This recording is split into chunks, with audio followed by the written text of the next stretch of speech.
tell me that I'm never. Halo semua, salam sejahtera Malaysia. Selamat datang ke channel Fels Lifestyle.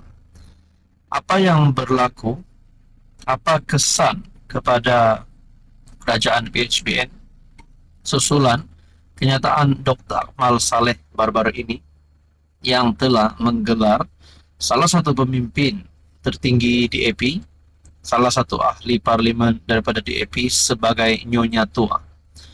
Ini adalah isu di antara Teresa Kok dan juga Dr. Akmal Saleh. Dan perkara ini membawa kepada Teresa Kok menuntut ganti rugi RM25 juta terhadap Akmal Saleh. Nah, saudara-saudara, kesan yang kita takut adalah bagi penyokong kerajaan perpaduan adalah bagi mana-mana PRK, PRN ataupun pilihan raya yang akan diadakan pada masa terdekat ini. Adakah ini akan memberikan kesan yang buruk kepada kerajaan perpaduan, calon-calon kerajaan perpaduan? Pemimpin Pakatan Harapan Johor bimbang Akmal jauhkan pengundi bukan Melayu. Perkongsian daripada Malaysia kini bertarik 11 September. Dua pemimpin PH Johor menyatakan kebimbangan bahawa serangan terhadap ahli parlimen Seputeh Teresa Kok, khususnya oleh Ketua Pemuda UMNO Dr. Muhammad Akmal Saleh, boleh menjejaskan peluang BN pada PRK mahkota akan datang. Bercakap kepada Malaysia kini, ahli parlimen Pasir Gudang Hassan Karim berkata, serangan ke atas Kok oleh Akmal dan lain-lain serta keputusan PM untuk menegur ahli parlimen DAP itu mungkin mengecewakan pengundi bukan Melayu. Jangan terperanjat jika ramai rakyat penyokong PH dari kalangan masyarakat Cina yang memilih untuk tidak keluar mengundi seperti di PRK Sungai Bakap. Mahkota adalah kawasan campuran dengan hanya 54% pengundi adalah Melayu, manakala 35% lagi adalah Cina dan 8% India. Nah, saudara-saudara, dengan ini rasanya boleh menyebabkan kesan sedikit dan sebanyak kepada calon kerajaan perpaduan bagi PRK Dun Mahkota. Sebelum ini dalam PRK Sungai Bakap, peratusan keluar mengundi Cina adalah lebih rendah daripada jangkaan dan dilihat sebagai undi protes terhadap kerajaan Madani dan kecenderungan Anwar menarik pengundi Melayu dan mengorbankan penyokong bukan Melayu mereka. Kok baru-baru ini menjadi sasaran kecaman selepas dia mengkritik cadangan mewajibkan pensijilan halal bagi semua kedai makan dan perniagaan makanan yang tidak menjual daging babi atau alkohol. Saudara-saudara, kalau benarlah kenyataan Akmal ini menjadi virus di dalam kerajaan, mungkin ada yang kata pecat saja Akmal, mungkin ada yang kata humban saja, buang saja Akmal daripada kerajaan perpaduan. Karena kalau ini benar berisiko untuk menjauhkan pengundi bukan Melayu, kenapa nak jaga? Nah, saudara-saudara, itu menjadi persoalan. Apa komen Anda? Halo semua, salam sejahtera Malaysia. Selamat datang ke channel Fels Lifestyle.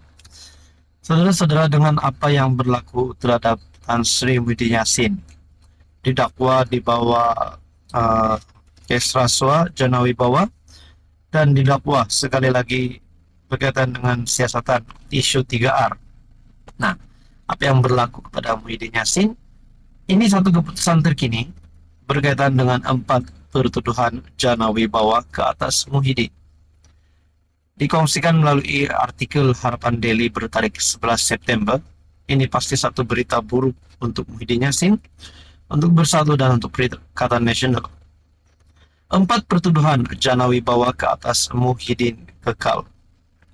Nah, saudara-saudara, kalau benar di dalam perkara ini, di dalam kes ini Muhyiddin Yassin dapati bersalah, adakah beliau berisiko untuk hilang gelaran Tan Sri, hilang gelaran ataupun jawatan sebagai ahli parlimen, sebagai presiden Bersatu, sebagai pengerusi Perikatan Nasional? Karena ini menjadi satu contoh yang tidak baik untuk bagi seseorang pemimpin yang pernah menjadi Perdana Menteri. 4 pertuduhan salah guna kuasa berkaitan program Jana Wibawa ke atas mantan Perdana Menteri Tan Sri Muhyiddin Yassin dikekalkan oleh Mahkamah Rayuan. 4 pertuduhan ini membabitkan salah guna wang bernilai Rm232,5 juta. Panel Mahkamah Rayuan telah menolak permohonan semakan keputusan awal dan telah mengembalikan semula pertuduhan jenayah. Ketika dibicarakan di peringkat Mahkamah Tinggi KL telah membatalkan 4 pertuduhan tersebut yang dianggap cacat dan tiada buktian lengkap pada 15 Ogos. Mahkamah Rayuan mengubah keputusan tersebut dan Muhyiddin memohon semakan kehakiman ke atas keputusan tersebut.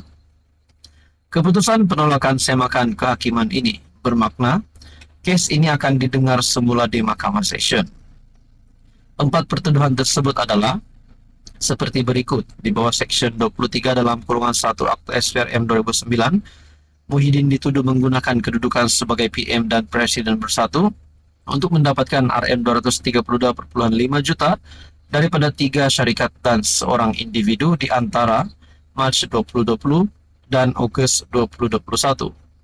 3 syarikat tersebut adalah Bukhari Equity, Nepturis 9 Berhad, dan Mamfor 9 Berhad, manakala individu tersebut adalah Azman Yusof. 3 tuduhan lain berkait dengan Seksyen 4 dalam kurungan 1 dalam kurungan B, Akta Pencegahan Pengubahan Wang Haram, Pencegahan Pembiayaan Keganasan dan Hasil daripada Aktiviti Haram, AMLA TFPUAA 2001. Saudara-saudara, tuan-tuan, ini pasti satu kejutan buruk untuk Perikatan Nasional dan Bersatu. Dan seperti yang saya kata tadi, kalau Muhyiddin Yassin bersalah, alangkah beliau berisiko untuk menjadi Najib kedua, yaitu bekas Perdana Menteri yang masuk penjara. Tuan-tuan, apa komen Anda? Halo semua, salam sejahtera Malaysia. Tuan-tuan dan puan yang amat dihormati. Ini satu keputusan daripada IGP ataupun satu keputusan Ketua Polis Negara yang pasti mengejutkan kepimpinan politik Malaysia. Ini adalah berkaitan dengan serangan yang berlaku baru-baru ini yang melibatkan kerabat diraja. Dan ini menarik perhatian seluruh Malaysia, terutamanya kepimpinan politik dan netizen. Satu perkongsian daripada Malaysia kini bertarikh 11 September yang menggemparkan. Kertas siasatan, kes serangan libatkan kerabat dihantar semula beberapa hari lagi. Polis sedang menyusun semula kertas siasatan berhubung kes serangan yang didakwa melibatkan seorang anggota kerabat diraja Pahang dan akan menyerahkannya semula dalam masa terdekat. Ketua Polis Negara Razaruddin Hussain dipetik bernama berkata, polis telah menyerahkan kertas siasatan kepada Jabatan Peguam Negara, tetapi ia dipulangkan semula kepada polis untuk siasatan lanjut. Kertas siasatan itu telah dipulangkan untuk siasatan lanjut. Kita juga telah mengambil tindakan dan mungkin dalam tempoh 3 hingga 4 hari siasatan selesai dan kita akan serahkan semula untuk tindakan selanjutnya, katanya pada sidang media di Ibu Pejabat Polis Kontingen Pahang di Kuantan. Malaysia kini melaporkan pekerja pembinaan jalan sebelum ini, alias Awang 44 tahun, mendakwa telah ditikam dan ditembak oleh sekumpulan 20 orang, termasuk seorang anggota kerabat di Raja Pahang. Kejadian itu didakwa berlaku di sebuah kandang kuda di Kuantan pada 6 Jun. Susulan laporan Malaysia kini, Tengku Mahkota Pahang Tengku Hasanal Ibrahim Alamsyah menitahkan polis menjalankan siasatan yang adil dan telus.